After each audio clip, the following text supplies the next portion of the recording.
สวัสดีค่ะ Over the last couple of years, we have seen the growth of smartphones like never before. Smartphones change the way we communicate as well as the way we live. We now go mobile.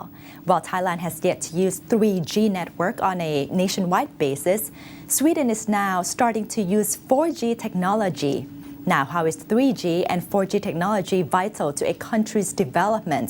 How are they different, and do we actually need them? I discussed these issues with Telenor Sweden as well as the tech executive. Matt, let's start with 3G. What is 3G? Well, 3G in Sweden has been around for 10 years, and that's a really good service for surfing with your smartphone, basically. Gives you a pretty good speed currently in Sweden, 42 meg roughly. And what is 4G? 4G is really the state-of-the-art technology, the future-proof technology, I would say, that gives you a really good speed experience, but also a good quality experience. You can really use it for real-time services, like gaming and downloading and so on. Let's say I use it on my mobile phone, 4G. What difference would I feel? Well, currently you cannot use it on your mobile phone. We're getting there.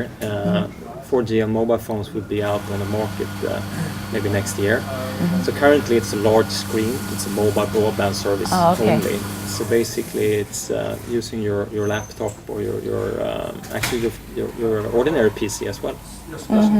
So what difference can you feel using 4G on your PC? I think it's the equivalence of having a fiber connection. Really rapid downloading, gaming with a real-time experience.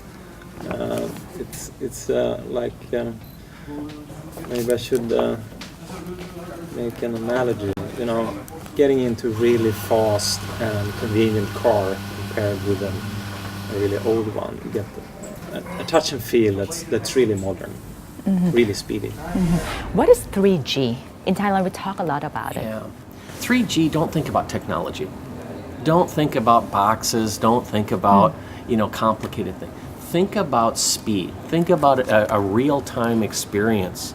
When you go in and you do something on the internet and things are buffering or it takes a long time, what you have to think about is that window of waiting is closer and closer. It's almost real time.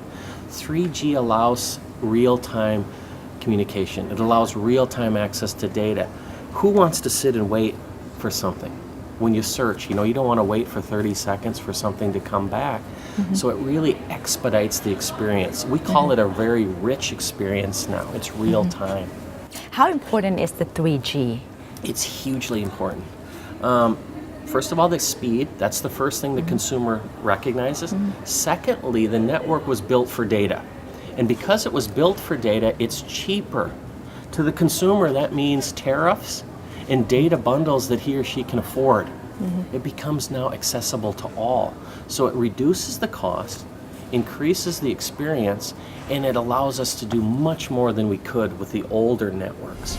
Moving from 2G to 3G to 4G, how is it beneficial for a country in terms of development? Let's take the case of Sweden as an example. Well, first of all, I would say it's not a movement from one technology to the other.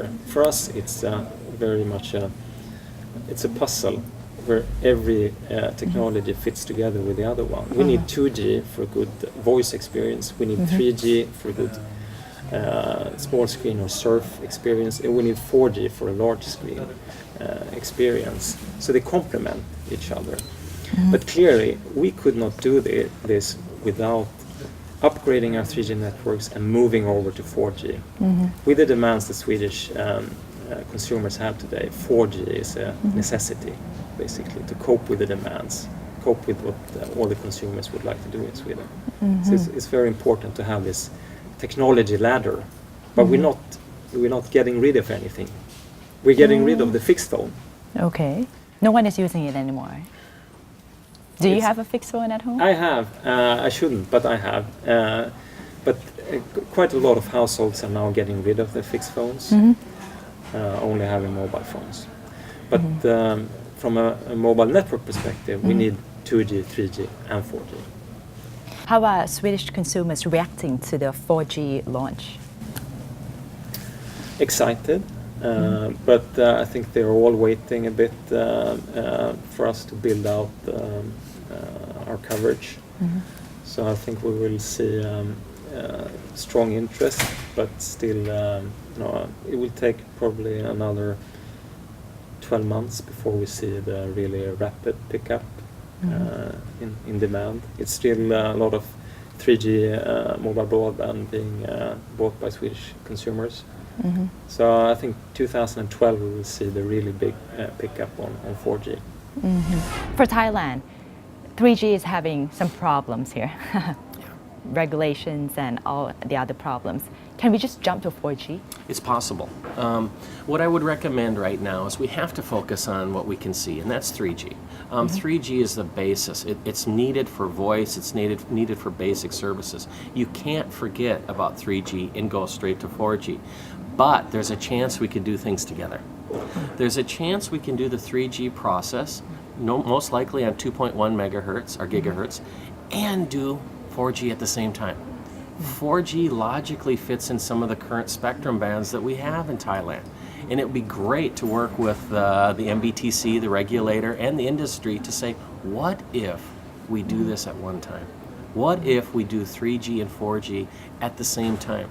Think about how we could leapfrog in technology and do things that our peers are not doing, other countries around us. That would be a great benefit for Thailand. Apart from speed, if we really have 3G in Thailand, what else would consumers or other people get from a 3G network? It's not the network that's important. It's the services that come along with the network. What you see in many countries, once the networks are there, new businesses spring up. Content developers come into being. There's many things that don't exist yet in Thailand that would become businesses because they now have access to higher speeds. What we see, the music business is changing, the TV business is changing, the access to the government is changing, e-health, e-government, e-education. There's so much there. These businesses don't even exist in Thailand today. The access to the network will give opportunity to these small business owners and new things will develop. It has a huge, powerful impact on the country.